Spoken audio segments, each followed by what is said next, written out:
The men over here have something we call the African spirituality.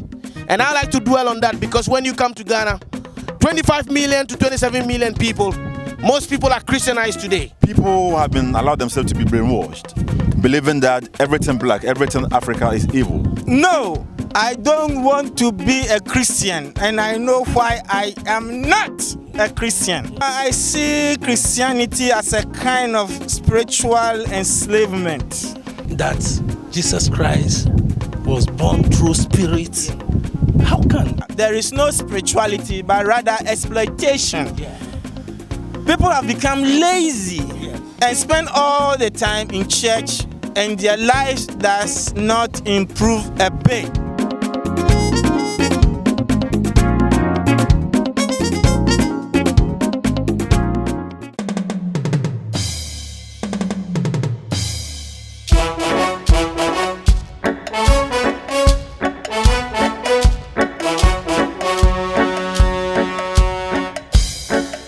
Defining the African faith. I have been driving around Ghana, talking to different people, talking to different religious leaders on the African faith. Who are we as black people? Black Empire News coming out of Ghana, out of Africa, international. Zo TV.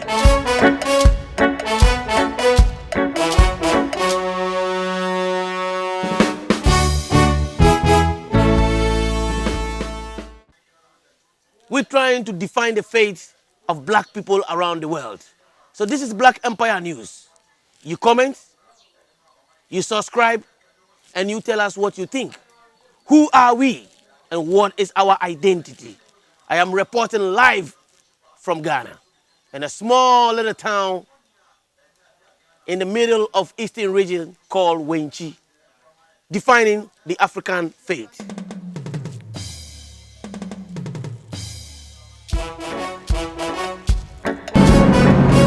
Defining the African faith. I'm still on my episode and I'm heading to the University of Ghana now. I'm going to go interview, a diasporan. And if you've been watching my show before, I did an episode on a man called Obadele Kambon. This man is also believed to be somebody quite powerful in understanding the origin of the black man, the spiritual systems of the black man. So, if we want to look at Ra, if you look at some of the creation stories from ancient Kemet, right, they talk about how Atum, which is the form of the sun where it gets down to here, as a creator deity, and how it spat out Shu and Tefnut. So Shu being air, Tefnut being moisture, and then how those gave birth to Nut, which is the sky, and then Geb, which is the earth, right? And then from there you have the other deities, Asar, Aset, Nebet Hur, which is, they call it Nephthys, and then Set, right? So all of that comes to this idea that all of them came from the body of the sun. Now what science tells us... The body of the sun. The sun. Yes. Right? All right. So what science also tells us is that, at the solar system, as it was just being formed, you have all these gases condensing, gravity pulling them together. And then what's not going to become part of the body of the sun is eventually going to congeal and become the planets around it. So essentially all of these different things are made out of the same materials.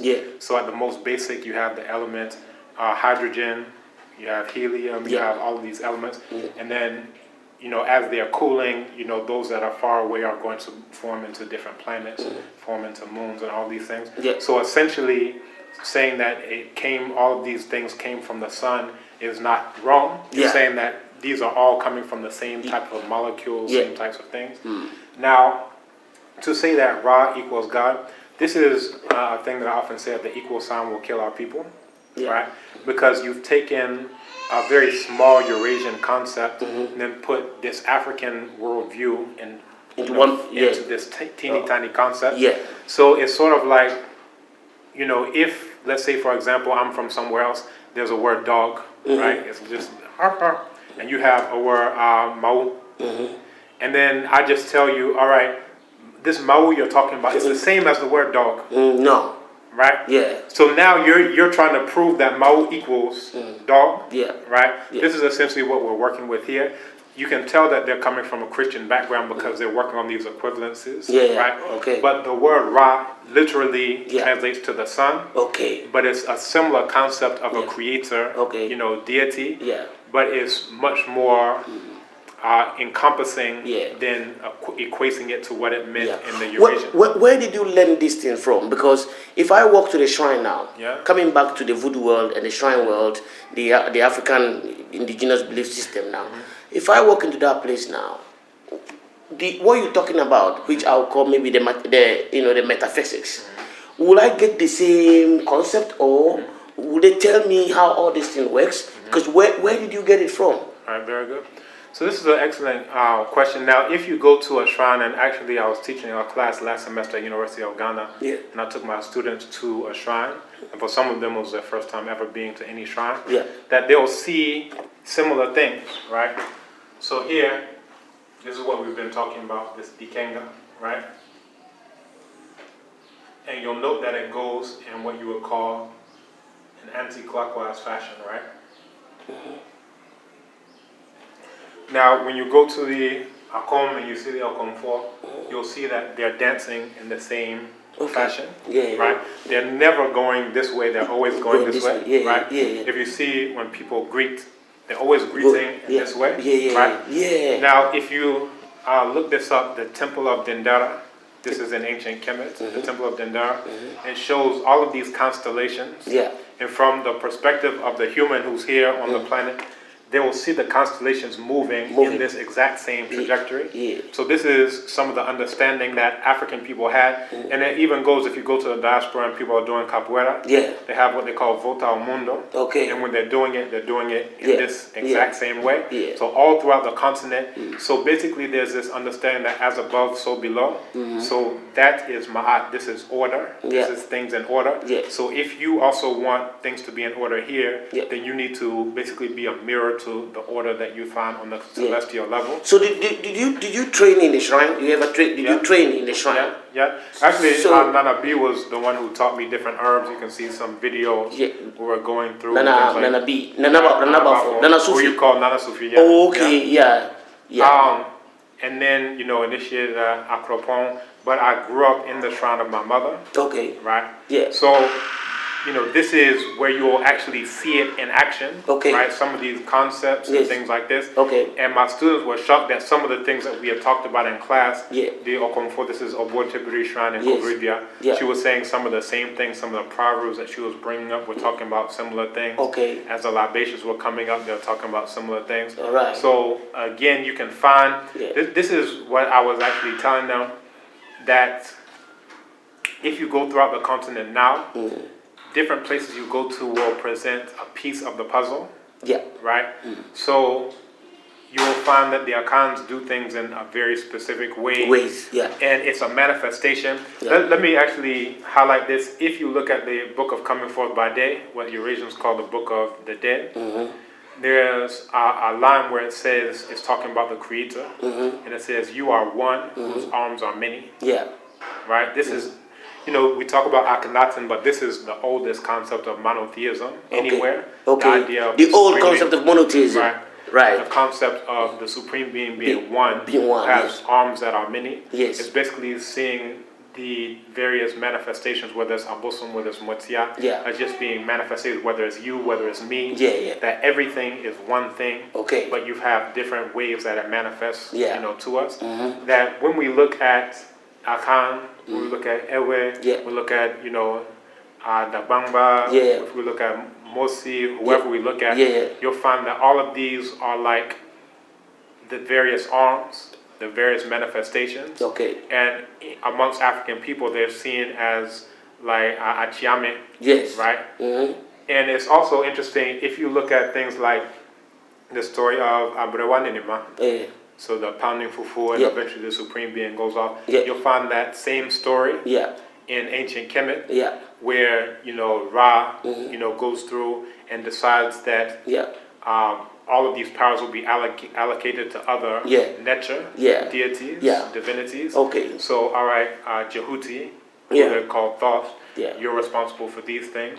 All right, Asar, you're responsible for these things. Okay. You know, I'm going to go off. So it's basically the same types of concepts. Okay. Is there any place in Africa here now, you know, like say West Africa sub-region, where you know this ancient system is still being practiced, where you know it still takes you to the you know Kemet, where you see a real similarity? Is there any place, any village, any place that is being practiced? Everywhere where we're not into Christianity and Islam, you'll still find it.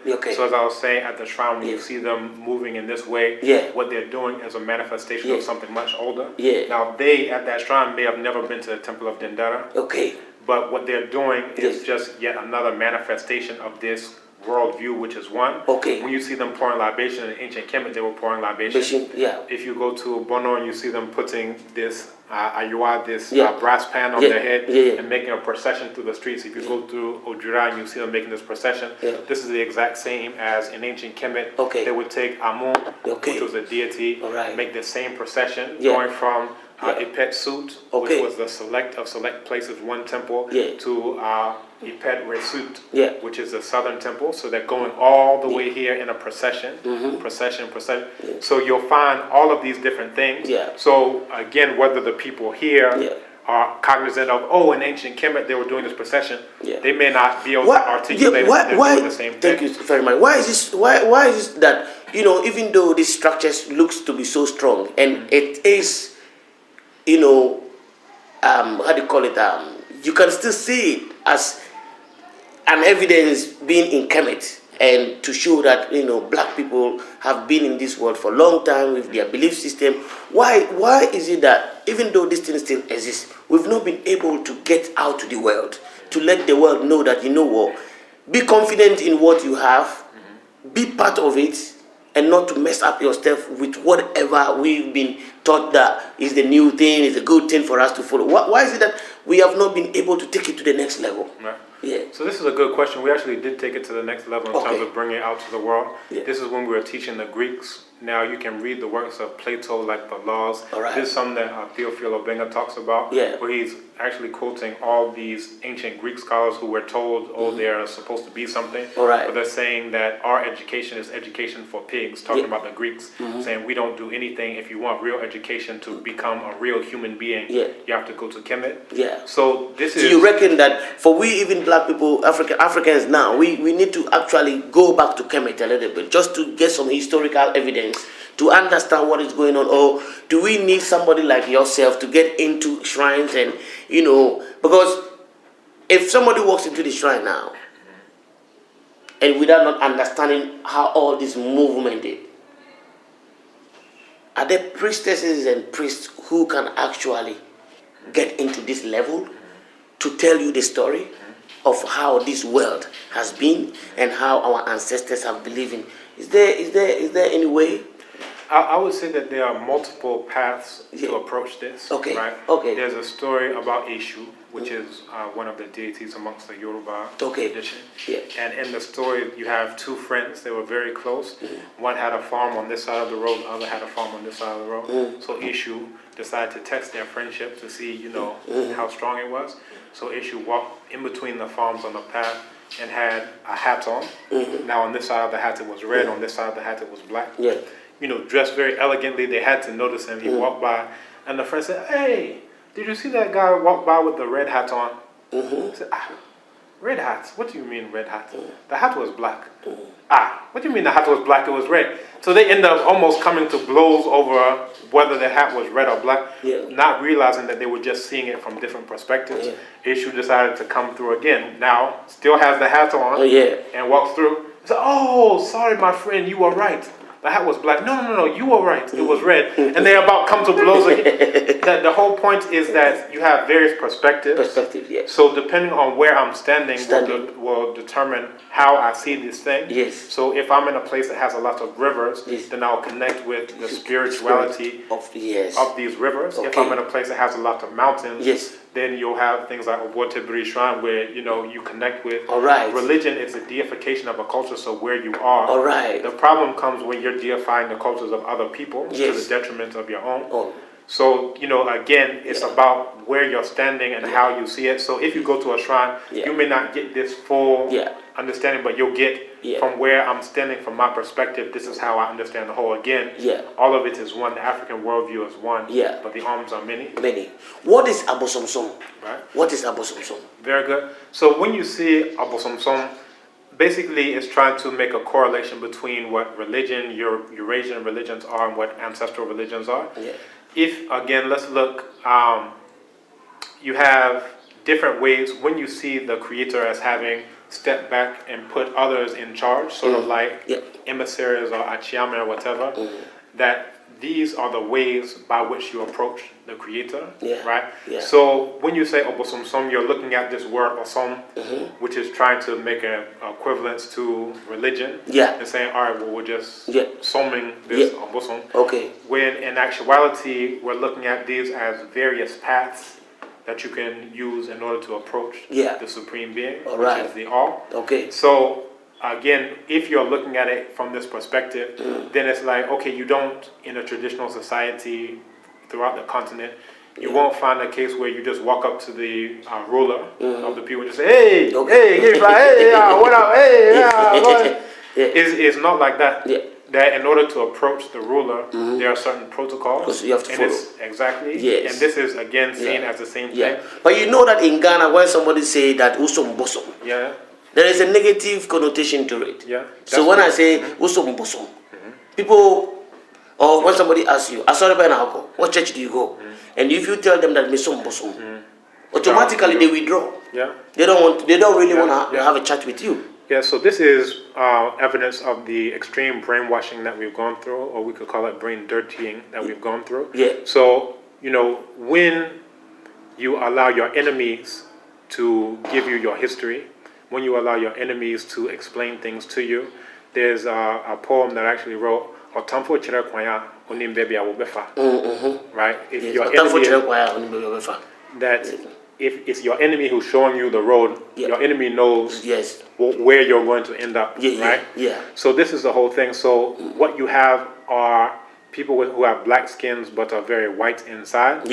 And one of the main ways to do that is in the African concept, we had this understanding of ma'at, oftentimes represented in the most simplest form like this. So you have an ostrich feather like this, and you can give a stroke determinative. This is the... And this writing system over here, what sort of writing system is this? It's called Medu Necha. And the name of the writing system is written like this. Right? Medu Necha. Right. And this writing system is from where? It comes from Kemet. It comes from Kemet. And the actual meaning of this writing system, when you say Medu Necha, you're saying Chro Kron Kron. Chro Kron Kron. So this is the words, this is the divine or sacred. So basically the name of the writing system itself is sacred words. Now the Greeks, they call it hieroglyphics, which is basically a calc, taking this exact same word and saying hiero to be the sun, something holy, sacred, and then gluphos is talking about things that are inscribed or carved and formed in that way. So when we're talking about Ma'at, this is the world's oldest system of law and things of that nature. And there are certain core principles that are attached to it, including truth, justice, balance, righteousness, harmony, order, reciprocity, right? So when we're looking at these things, you will find that there's an understanding of how things work, how things operate, and when you're saying that things are in order, when you're saying things are balanced, when you're saying that things are reciprocal, this is coming back to the understanding of what's the role of the Obosom, what's the role of, you know, doing any of these things. Part of it is reciprocity. So there's a story about Eshu, again, the Orisha, where the people, you know, were starting to get flood. So they have a creation story. So in the creation story, there was this watery mass. And Obatala descended on a chain, and some versions they say Ududua on a chain, and then put down the soil, put down a cock, and the cock spread the soil around. You know, came down on the chain, and basically the idea is that from this watery mass here, the earth Yeah. is, coming place where a person can stand. Okay. So from here, Olokun, which was the owner of this ocean, Yeah. decided, I don't like that I've lost ground Yeah. Okay. to this earth. So it starts to flood. So the people are, now calling Obadele saying, oh, we need your help. We need your help because we're being flooded. Yeah. So they need to send a message. They decide to call on Eshu, who's a messenger deity, in order to send this message. Well, Eshu is like, well, even the most lowly messenger will take something for the services. Yeah. So it's coming to this idea of reciprocity, that in order to get the message to the Supreme Being, that, this is like... Can we say that, so Obosom? Yeah. Obosom is a supreme being? No. Or can we say that Obosom is a deity? Where do you place the word Obosom in relation to understanding of a Ghanaian? When you say... Think about like Obosom, Ochiame. Think about like an Ochiame. I would like to get that. Here you have the ruler. Yes. You can say that's Onyame. Yes. So now how do you approach the ruler? You approach the ruler through the Ochiame. Ochiame, okay. So this is the one who's going to... Yeah. So whether you need to do a sacrifice, whether you need to pour libation, whether you need to do... Nyankumadi. So the Obosom is another deity on its own. It's a less... how do you call it? They would say it's a deity.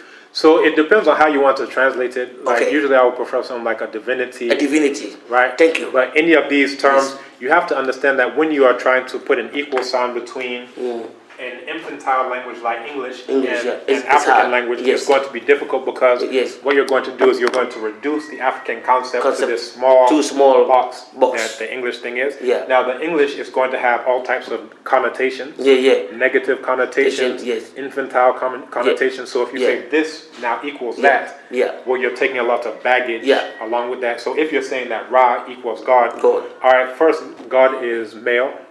Whereas for Ra, you have Ra'et. So there's a masculine aspect, there's a feminine aspect. You find this for all of the ancient deities. Anytime, so the primordial waters that I was speaking of, this original water that was there at the very beginning. You have Nun. So to take it back again, God is a male, but when you come to Ra, he got the feminine and the masculine.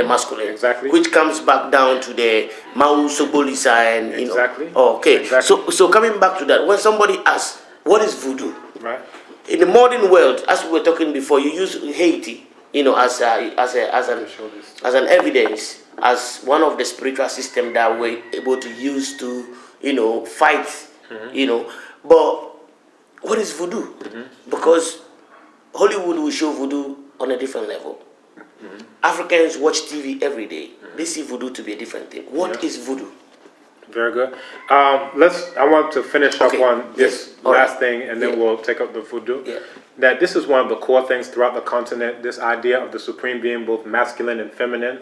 Now, if I show this to most of the viewers, this is the gold weight, one of the gold weights.